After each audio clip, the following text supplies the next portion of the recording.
Le processus qui se déroule entre le cœur et la parole, porte ses fruits dans les psaumes.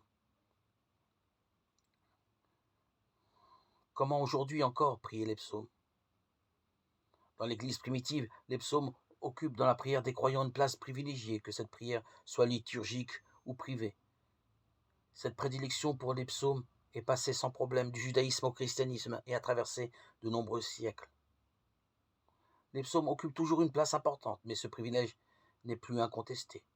Beaucoup éprouvent des difficultés à prier les psaumes, si fortement même que certains y voient le problème le plus grave de l'office des rituels actuels. On peut parler à coup sûr d'une crise.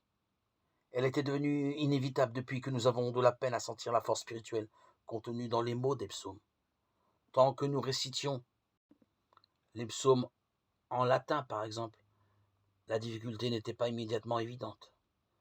Derrière le rideau de la langue morte, qu'est le latin, bien des choses pouvaient se cacher. Mais avec l'éruption de la langue vivante, le rideau a été levé et le psaume soudain réveillé, du moins en partie dans la rudesse assez brutale de sa parole humaine. Le psaume nous a été restitué à neuf, à cette nouveauté inattendue, à offusquer. La langue frappe si peu, les images rendent un son étrange ou suranné. Les sentiments sont si frustres et si grossiers.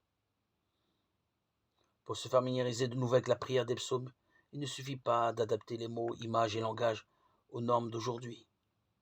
Cette adaptation est certes très souhaitable, mais on en reste à un arrangement superficiel, à une retouche de l'aspect extérieur de la parole.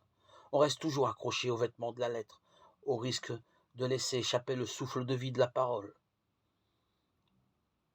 On travaille sur le brou, tandis que l'amande reste hors d'atteinte.